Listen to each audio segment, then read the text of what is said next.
ক্যারিয়ারে চিন্তা করতে করতে মানুষ এখন বিয়ে শাদীর প্রতি মনে করার ইচ্ছাটা কমে গেছে। মানুষ কিন্তু রিলেশন করতেছে। পেশা, অর্থনৈতিক চাপ এবং ব্যক্তিগত স্বাধীনতার আকাঙ্ক্ষার কারণে বাংলাদেশের তরুণদের মধ্যে বিয়ে ও সন্তান গ্রহণের আগ্রহ ক্রমশ কমছে। সম্প্রতি জাতিসংঘ জনসংখ্যা তহবিল এবং ইউগভ পরিচালিত একটি জরিপে এই তথ্য উঠে এসেছে, যেখানে 14টি দেশের 14,000 তরুণ অংশগ্রহণ করেন।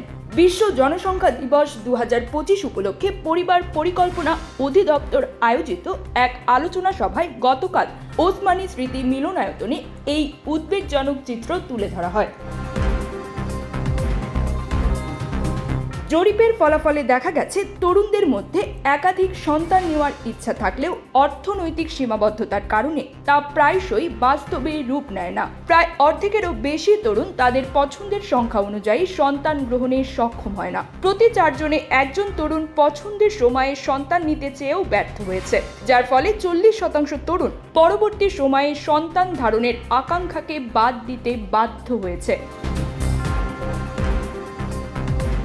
এছাড়া প্রায় 13% তরুণের অনাকাঙ্ক্ষিত গর্ভধারণের পর সন্তান চেয়েও ব্যর্থতা আসে। 14% তরুণ উপযুক্ত সঙ্গীর অভাবে সন্তান নিতে পারে না এবং 18% মানুষের পরিবার পরিকল্পনা বা প্রযোজন স্বাস্থ্যসেবা পাওয়ার কোনো সুযোগ নেই। স্বাস্থ্য ও পরিবার কল্যাণ মন্ত্রণালয়ের বিশেষ সহকারী অধ্যাপক ডাক্তার মোহাম্মদ সাহিদুর রহমান তরুণ সমাজের ভূমিকার ওপর জোর দিয়ে বলেন, রাষ্ট্র বিনির্মাণে তরুণ সমাজের ভূমিকা কি হতে পারে তা জাতি দেখেছে। তরুণরাই জাতির ভবিষ্যৎ। যেভাবে কৃত্রিম বুদ্ধিমত্তা, মেশিন লার্নিং এবং রোবোটিক্সের উন্নতি হচ্ছে, তার প্রভাব পড়বে জীবনের নানা ক্ষেত্রে। এই চ্যালেঞ্জ মোকাবেলায় আমাদের প্রস্তুত থাকতে হবে।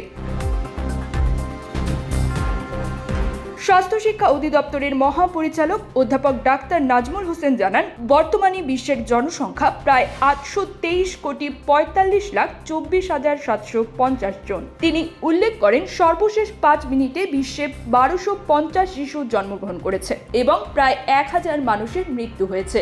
ধারণা করা হয় বিশ্বের জনসংখ্যা 2056 সালে 1000 কোটিতে পৌঁছবে এবং 2098 সালে তা 1090 কোটিতে পৌঁছানোর পর থেকে কমতে শুরু করবে। নিউজ ডেস্ক, প্রবাসন নিউজ।